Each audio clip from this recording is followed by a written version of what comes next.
श्रद्धा murder case में आज का दिन बहुत अहम होने वाला है। हत्याकांड का आरोपी आफताब अमीन पूलावाला की आज पॉलीग्राफी टेस्ट प्रक्रिया शुरू हो सकती है।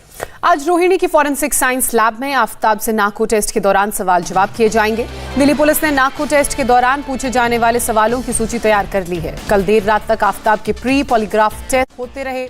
आफताब का ब्लड प्रेशर चेक किया गया, उसका ब्लड सैंपल भी लिया गया। अब आज एफएसएल में आफताब का पॉलीग्राफ टेस्ट होगा।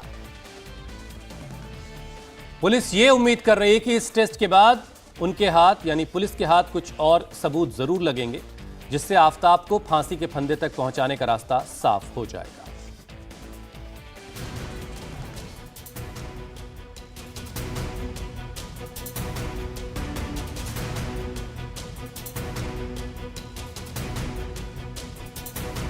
फॉरेंसिक लेबोरेटरी से बाहर निकलते आफताब का सारा सच बाहर आने वाला है। श्रद्धा मर्डर केस की एक एक परत खुलने वाली है। आज आफताब हर वो बात बताएगा जो उसने श्रद्धा से मुलाकात के दिन से आज तक की है। पूरे सच को जानने के लिए आज आफताब का पॉलीग्राफी टेस्ट पूरा किया जाएगा। टेस्ट की प्रक्रिया मंगलवार से शुरू हो चुकी है। पहले दिन आफताब की मेडिकल कंडीशनिंग की गई। मेडिकल कंडीशनिंग को प्री पॉलीग्राफिक टेस्ट भी कहते हैं। आफताब का ब्लड प्रेशर और ब्लड टेस्ट हो चुका है। मेडिकल कंडीशनिंग के बाद आज पॉलीग्राफ टेस्ट होगा। पॉलीग्राफी टेस्ट सच उगलवाने का एक तरीका है, और जब कोई भी क्रिमिनल कोई क्राइम करता है, जैसा कि कल भी बता रहे थे हम लोग, तो उसको सच उगलवाने के लिए सारे तरीके इस्तेमाल किए जा सकते हैं। तो उसमें ये पॉलीग्राफ भी एक तरीका है। सर, कितना समय लगता है पॉलीग्राफ टेस्ट होने में? ये 1 से 2 दिन का समय लगता है। 1 से 2 दिन का। और रिपोर्ट कब तक आती है? बहुत जल्दी ही इसकी रिपोर्ट आ जाएंगी। पॉलीग्राफ टेस्ट में आफताब से कई सवाल पूछे जा सकते हैं। आफताब से पूछा जा सकता है कि श्रद्धा के साथ रिश्ता कैसा था, श्रद्धा से किस बात पर झगड़ा हुआ, 18 मई 2022 को क्या हुआ था, श्रद्धा का मर्डर क्यों और कैसे किया, मर्डर में इस्तेमाल हथियार कहां फेंका। दिल्ली पुलिस की टीम मंगलवार को आफताब को दिल्ली के रोहिणी स्थित फॉरेंसिक साइंस लेबोरेटरी में लेकर आई। वहीं पहले दिन के सारे टेस्ट किए गए। आफताब एफएसएल के दफ्तर में तकरीबन 3.5 घंटे तक रहा। इसी दफ्तर में 3.5 घंटे उसके पॉलीग्राफ टेस्ट का प्रोसेस किया गया। जब आफताब को दिल्ली पुलिस की टीम इस दफ्तर में लेकर पहुंची तो पहले एफएसएल के दफ्तर में बने लाई डिटेक्टर रूम में उसे कुछ देर के लिए बिठाया गया ताकि वो रिलैक्स हो सके और घबराए ना। उसके बाद उसके प्री टेस्ट किए गए जो कि पॉलीग्राफ टेस्ट से पहले किए जाते हैं, जैसे कि जो सब्जेक्ट है उसका बीपी चेक करना, उसका पल्स रेट चेक करना, के साथ साथ उसकी हार्ट बीट चेक करना, उसका शुगर टेस्ट भी जो है वो किया गया। उसके बाद कुछ देर के लिए उसे फिर बिठाया गया ताकि वो रिलैक्स हो जाए, और उसके बाद उसकी थोड़ी देर तक काउंसलिंग की गई कि घबराने की जरूरत नहीं है, आपको किसी भी तरीके से टेंशन लेने की जरूरत नहीं है। उसके बाद आफताब का पॉलीग्राफ टेस्ट जो है वो शुरू किया गया, जिसमें पहले चरण में आफताब से एफएसएल की जो एक्सपर्ट टीम है उसने तकरीबन 15 से 20 सवाल पूछे। और अब सूत्रों से ये पता चला है कि बुधवार को एक बार फिर दिल्ली पुलिस की टीम आफताब को एफएसएल के इसी दफ्तर में लेकर आएगी, जहां पर पॉलीग्राफ टेस्ट का दूसरा चरण होगा, जिसमें कई खुलासे हो सकते हैं। टेस्ट के पहले दिन लैब में खड़े आफताब के हाव भाव देखिए, वो बिल्कुल नॉर्मल लग रहा है। साथ में खड़े पुलिसकर्मियों से बात कर रहा है, और जब बाहर निकला तो बेहद निश्चिंत दिखा। यही आफताब का शातिरपना है।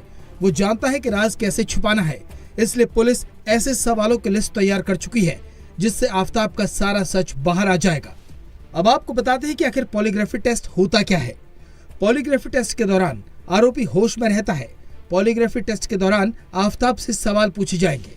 Blood pressure, heart rate, pulse rate और शरीर से निकलने वाले पसीने या हाथ पैर के मूवमेंट के एनालिसिस से यह पता लगेगा कि आफताब सच बोल रहा है या नहीं।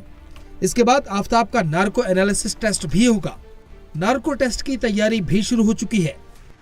जब पॉलीग्राफ टेस्ट की खत्म होगा आधिकारिक तौर पर, तो उसके बाद अगले दिन यानी कि अंबेडकर अस्पताल में उसका मेडिकल टेस्ट कराया जाएगा, उसका साइकोलॉजिकल टेस्ट होगा, और उसके बाद अंबेडकर अस्पताल की जो टीम है, जो अंबेडकर अस्पताल का प्रशासन है, उससे नार्को टेस्ट के लिए एक अपॉइंटमेंट मांगा जाएगा, क्योंकि नार्को टेस्ट तभी संभव होता है जब अंबेडकर अस्पताल में एक ओटी खाली हो, क्योंकि ओटी में ही अंबेडकर के अस्पताल के ओटी में ही नार्को टेस्ट कंडक्ट किया जाता है, क्योंकि ओटी रिजर्व रखने का कारण ये होता है कि अगर नार्को टेस्ट के दौरान सब्जेक्ट की तबीयत बिगड़ती है तो उसे तुरंत ट्रीटमेंट मिल जाए, इलाज मिल जाए और उसकी जान को कोई खतरा ना हो। पुलिस के पास अब केवल 3 दिन का समय है, क्योंकि 4 दिन की कस्टडी खत्म होने के बाद फिर से कस्टडी मिलना मुश्किल है। आफ्ताब को उसके बाद जेल भेज दिया जाएगा। हालांकि सारे टेस्ट की रिपोर्ट आने में वक्त लगेगा। इस बीच पुलिस को इस मामले में बड़ी लीड मिली है। आफ्ताब के घर से दिल्ली पुलिस को एक नक्शा मिला है। इस मैप में आफ्ताब ने उन तमाम ठिकानों का जिक्र किया है जहां उसने श्रद्धा की बॉडी के टुकड़े करके फेंके थे। आफ्ताब ने इस पूरी साजिश का एक रफ नोट भी बनाया था। इस रफ नोट में श्रद्धा के बॉडी पार्ट्स का पूरा हिसाब किताब लिखा था।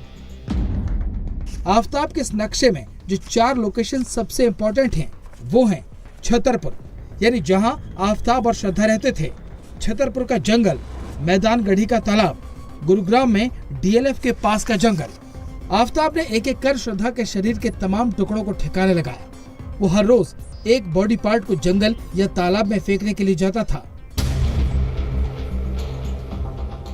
रिमांड कॉपी में दिल्ली पुलिस ने तालाब का जिक्र किया है, जिसका मैप बनाकर आफ्ताब ने बताया है कि उसने यहाँ भी कुछ बॉडी पार्ट्स फेंके हैं। ऑर्डर कॉपी में साफ साफ लिखा है कि आरोपी के घर से एक रफ साइट प्लान मिला है, जिससे सबूतों की आगे की तलाश में मदद मिल सकती है।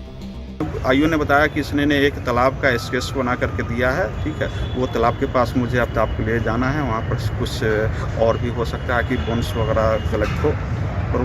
और इसमें आफ्ताब ने जज साहब के सामने बताया कि सर मैं दिल्ली पुलिस को पूरी तरीके से कोऑपरेट कर रहा हूँ और दिल्ली पुलिस भी मुझे पूरी तरीके से कोऑपरेट कर रही है। दिल्ली पुलिस सिर्फ जंगल और तालाबों में सर्च नहीं कर रही है, आफ्ताब के घर से भी ठोस सबूत मिले हैं। पुलिस के टॉप सोर्सेज के मुताबिक आफ्ताब के घर से खून के धब्बे मिले हैं। ये खून के धब्बे किचन और वॉशरूम में मिले हैं। वॉशरूम के टाइल्स के बीच के गैप में ब्लड स्पॉट मिले हैं। साकेत कोर्ट में आफ्ताब ने कई बड़े खुलासे किए हैं। आफ्ताब ने कहा, हाँ मैंने ही श्रद्धा को मारा है, मैंने गुस्से में श्रद्धा को मारा था, इसके लिए मुझे उकसाया गया था। सूत्रों से पता चला है कि श्रद्धा और आफ्ताब का 3 बार ब्रेकअप हुआ। इस दौरान आफ्ताब और श्रद्धा दोनों अलग अलग रहने लगे, लेकिन बाद में दोनों में सहमति बनी। इस बीच दिल्ली पुलिस ने मुंबई में आफ्ताब के 3 दोस्तों का स्टेटमेंट लिया है और लोगों से पूछताछ हो सकती है। फिलहाल दिल्ली पुलिस की टीम जो है वसई इलाके में है, माणिकपुर में। यहाँ पर 14 लोगों का बयान दर्ज किया गया है। ये वसई माणिकपुर इलाके का डिटेक्शन ब्रांच का दफ्तर है। इसी दफ्तर में एक एक करके तमाम लोगों को बुलाया गया था, जिसमें श्रद्धा के करीबी दोस्त थे, इसके अलावा उसके जानने वाले थे। उन फ्लैट के मालिकों को बुलाया गया था, जिसमें आफ्ताब और श्रद्धा जो है लिविंग रिलेशनशिप में रहा करते थे। फिलहाल दिल्ली पुलिस की टीम अब भी वसई में है और इस केस की जांच को आगे बढ़ा रही है, लेकिन अभी तक दिल्ली पुलिस को कोई बहुत बड़ी कामयाबी श्रद्धा केस से जुड़ी हुई नहीं मिली है, ऐसा पुलिस सूत्रों का मानना है। इसी वजह से दिल्ली पुलिस की टीम अब भी वसई में टिकी है। ये केस कितनी बड़ी चुनौती है, इस बात का अंदाजा इस बात से लग सकता है कि हाईकोर्ट को दिल्ली पुलिस ने बताया कि श्रद्धा मर्डर की जांच के लिए 200 पुलिस वाले लगे हुए हैं और पुलिस ने 80% केस सॉल्व कर लिया। अब अगले 3 दिन बेहद अहम रहने वाले हैं। इन्हीं दिनों में पॉलीग्राफी और नार्को टेस्ट से पुलिस आफ्ताब का सच बाहर निकलवाएगी। इंडिया टीवी हर वक्त हर जगह डाउनलोड करने के लिए सर्च करें India TV news Google play store या ऐप स्टोर पर।